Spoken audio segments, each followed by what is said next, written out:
Jennifer, thank you so much for joining us today to talk about this important 16 days. It's American Thanksgiving this week, followed of course by Black Friday. It used to be that you would have to cross the border to shop Black Friday sales, but these days that's not necessary. Eric Dolansky and Jennifer Good are both Brock University professors.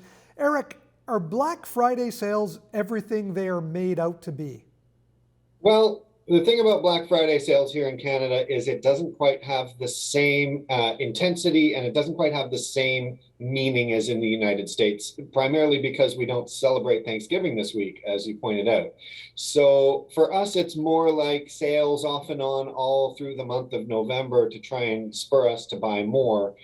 These are, for some retailers, the cheapest prices of the year. That doesn't mean they'll be the kind of door crasher sales that you see advertised in the US, and they don't get the same reaction that you see in the US here in Canada, which is probably a good thing. We don't get the stampedes of people and the injuries and the fights the same way.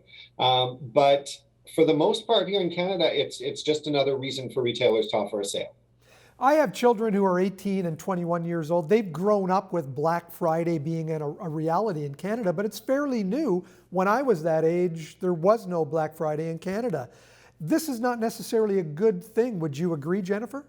Absolutely. I mean, I'm really interested in consumerism, materialism, the way that these are celebrated with us, for us, everywhere we look, and the implications for that celebration of consumption for the environment. So I've been really interested, for example, in the recent climate change talks in Glasgow, COP26, and how little discussion there was around consumption, materialism, the implications of that for the planet. And Black Friday is just so interesting in that context. I mean, as you point out, in the States in particular, here's this day, here's this Thanksgiving, an opportunity to be grateful for the bounty of the earth.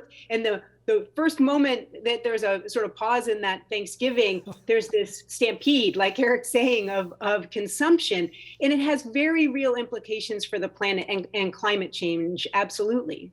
Eric, we want our businesses to do well. You are a business professor, but really this overspending and this rampant commercialism of days like this really probably are not necessary. I would agree. And also, when we talk about our businesses doing well, we don't just mean selling more products, we mean being more profitable.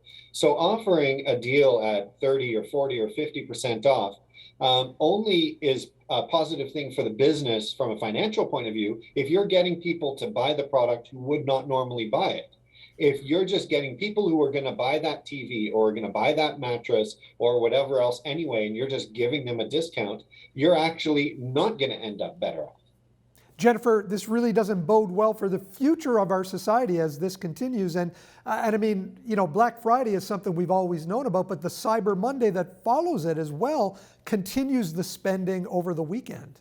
We love to give and share with people we care about. It's wonderful that we want to say thank you to people. We want to say I love you to people. I think it's a shift in the way that we do that and the conversations that we have about that. So look, Giving Tuesday is also like there's an aspect of this that's been built in that is about better ways of more earth-friendly ways of showing that we care, of showing that we love one another. And I think a lot of this has to do with having the conversations, shifting the stories that we tell, and including the very real reality of, for example, carbon footprint in this fast, voracious kind of consumption of stuff that gets cranked off of assembly lines. We can do better in how we share and give, and we can do better in how we critically analyze the stories that we're told and what we do with those stories in our lives.